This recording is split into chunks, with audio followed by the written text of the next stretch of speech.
Hello, hello, hello.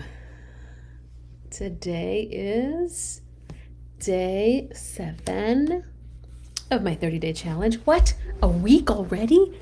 How is that possible? How is time just, flying? It's fantastic. It goes to show you that, time is of this earthly plane, and this beautiful planet of ours designates time by day and night. And that's how we can keep track of what we're going to be doing while we're here alive in this beautiful body. So, really, there is no such thing as time. So, but for us, here we are. So, today, day 7, we are going to talk about, or I'm going to continue speaking about meditation. Yesterday, I brought up the topic because it's definitely become the buzzword, and everybody says, you should meditate and all these other things. But I shared my personal journey into meditation and how it was not easy for me at the beginning to get into meditation. How I finally got into meditation was to create that space that I told you guys that I created in yesterday's video, a very designated space where I go and sit and light my candles, and it becomes that ritual for me. I do this a couple of times a day. This is my preference because it works for me. It's a place where I can, like, if I'm about to lose my my patience, I can run and just sit for a second in peace and quiet. But I did want to bust a few myths about meditation. So a lot of people think that it's unattainable. It's so hard to just sit in peace and quiet. And in all honesty, at the beginning, it can feel that way because it's very hard for us to be able to sit in quiet and really start looking at the thoughts that are coming in. But it's a very powerful practice because of that. You get to sit and watch yourself. You get to sit and see what videos or what movies you have playing in your mind. Then once you allow these videos to come on through, because with meditation, it's very easy to hop on that little video and just watch the video go through. It's almost like scrolling through your phone. That is what it's like at the beginning of meditation. You're scrolling through all your thoughts. You're like, okay, and that, and then I got to go grocery shopping, and then. So this is where all these fantastic tools come into play to keep you focused into meditation. It's literally like working out. You are working out a muscle. So at the beginning, it's going to be easy does it. That's why 5 minutes were so powerful for me, because just the 5 minutes, I was at least starting that habit of sitting down and listening to a guided meditation for 5 minutes. Then it got into using pranayama. So in yoga, we do breath work. That's what pranayama is. Prana meaning energy, life force. And what's really cool about the breath, and again, this is why the physical practice helps you get into that meditative state. But with pranayama, you are paying attention to the breath. So now you have something to focus on, something physical to focus on. So when I started meditating and I was having a tough time feeling out where I was at, sometimes just breathing. So I would just pay attention to how the air feels right at the nostril. So if you take a deep breath in, you can feel that the air is actually cool when it comes in through your nose. And as you exhale through your nose, you can feel the warm air coming out. Inhale and exhale. And you start playing with that until you'll notice that you start getting into that kind of meditative state. If that doesn't work, there are other pranayamas that I can explain here later. And I actually have I have a video of one of the pranayamas where it looks funky, but it works. And what it does, it's Nordichodana, and what it does, it balances both hemispheres of the brain. So you inhale through one nostril, and then you exhale through the other one, inhale through that nostril, and exhale through the other one. So it's just a little loop. And what it does, it really does balance you out. So you become more quieter. You can do that about 10 rounds of that is fantastic. So another tool that I use are my mala beads. Mala beads rosaries, they all have something in common. It's you're counting, right? You're grabbing onto something, and you are placing. You're taking some time, and there's again something physical about it that brings you back to your body, yet it allows you to go into that meditative state. So what I like about chanting mantras, it's because it is repetitive, and it really does allow you to come in to that just quiet space in the mind. One of the mantras I love, of course, is Om. And so that's the one. If you guys have seen my videos with my boys, you've seen Om on there. And it's just Om. We only do 10 because kids can only handle so much. And they still negotiate to try to get out of them. But I'm adamant about clearing out the energetic air before we take off for the rest of the afternoon. So one of the mantras that I just learned recently was, oh my goodness, Nam Myoho Renge Kyo. And what's really beautiful about it is you just, when you're going through the 108 mala beads, it actually goes fairly fast. But what's amazing is once you memorize that mantra and you go through it, Nam Myoho Renge Kyo, Nam Myoho Renge Kyo, Nam Myoho Renge Kyo, Nam Myoho Renge Kyo. There's something about vocalizing that it kind of cleanses your whole stomach, your system, and that's just why mantras are so important and so have been used for millennia. That's why we pray out loud. There's something about that vibration that really brings that peace about, for you to be able to sit in that peace. So there's a reason why the tools are there. Use them. Just because I don't use them sometimes doesn't mean I don't need them at times. Some days I have a harder time and I definitely need my mala beads. Some days I'm cool and I can just sit down and just take it all in. And then in the comments, or in my as I wrote the description for this video, I talked about that anyone can do it, and everyone does already in their own way. What's really interesting is, again, if you're taking a shower, you're already in meditative state. Sometimes, and again, this is why ideas come in the shower.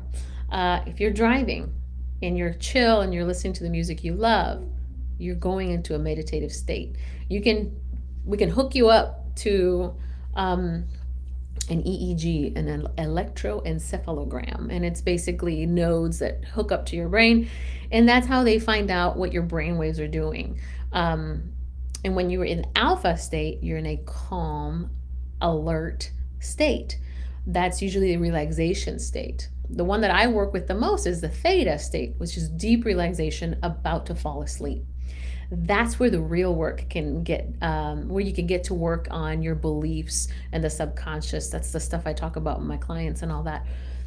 You get to see the reality of your mind and the things you believe, the programs that you have brought into yourself and you operate from all the time. So that's where the self-sabotage comes in. Like, again, I always talk about, let's say people always told me that they wanted to learn Spanish, but they said, oh, I can't, I'm terrible, or I'm too old.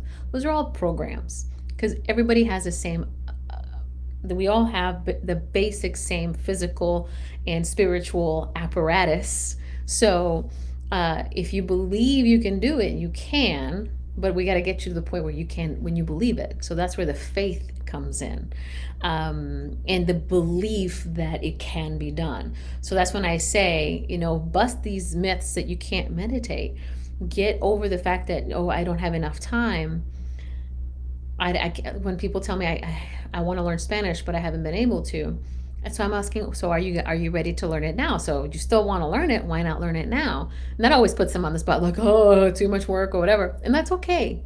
It's not to make them feel wrong, but it's to get them the idea that it's absolutely a possibility. Still, no matter how old or how young you are, you can still learn another language. You can still learn how to meditate. You can still apply these things now.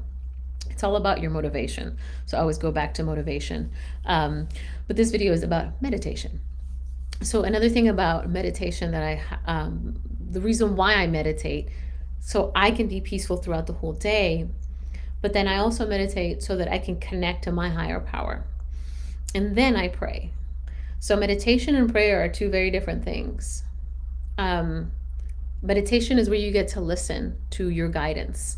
You get to be quiet enough and sit in that heart space and listen to what you already know. So I love it when people come up to me. It's like, well, what you tell me? What's my problem? What's my issue? And I would love to, but actually, you already have all those answers. I get to just guide you through that for you to hear it well enough. Because there's a wonderful question that I use that's from another group of people that practice. It's called Access Consciousness. They're fantastic. They have a question: is what do you know that you're pretending not to know?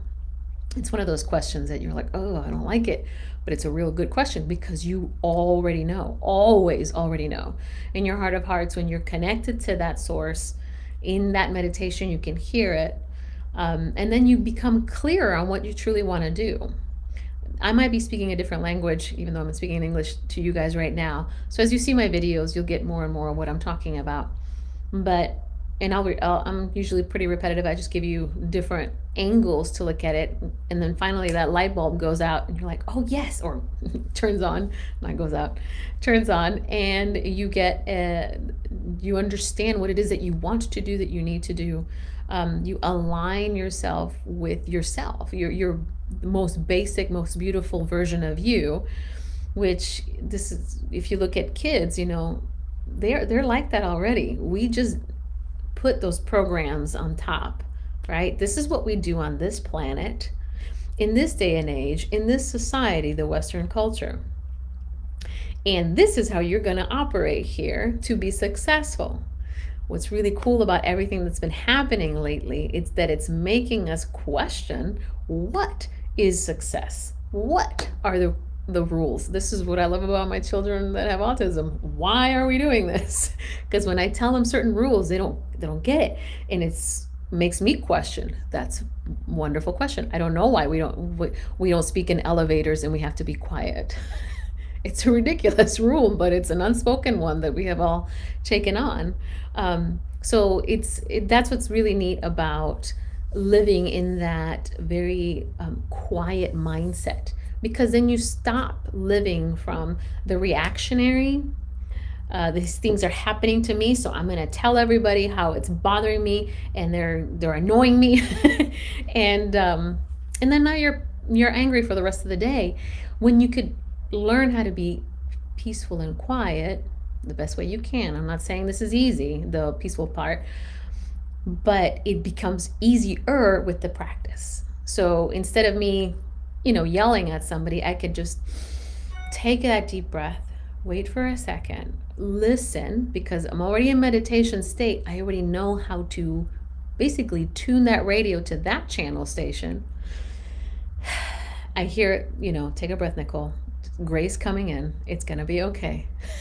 And then I can come back and act and have action towards what I really truly want to create, which is loving relationships with the people around me, even the people that I don't agree with, even the people that believe very differently from me. I want to be space for them, and hopefully someday they will be space for me as well, in whatever capacity that may be. So again, if you want peace in this world right now, it starts with you. And I know you can do it. So bust the ideas that you can't meditate and just start. Try to figure out where you can sit and really find some time for yourself. If it's listening to music, great. I picked up the ukulele, and that's meditative for me. And now I'm in piano because it's just fun. So I might do a ukulele video just for fun. Anyway, so that was today's video. I wish you all the best week ahead, a wonderful rest of your Sunday, a wonderful Monday. And yeah, sending you all some love, light, and blessings. And I'll catch you tomorrow. Oh, one more thing. Sorry, I almost forgot. If you don't catch me here, go to the YouTube channel. If you like the video, hit the like, subscribe to the channel, Nicole Lasswell, 2 S's, 2 L's, and then hit the notification button. I love you too, Steph. All right, I'm going to say bye for reals. All right, love y'all. Have a great day. Bye-bye.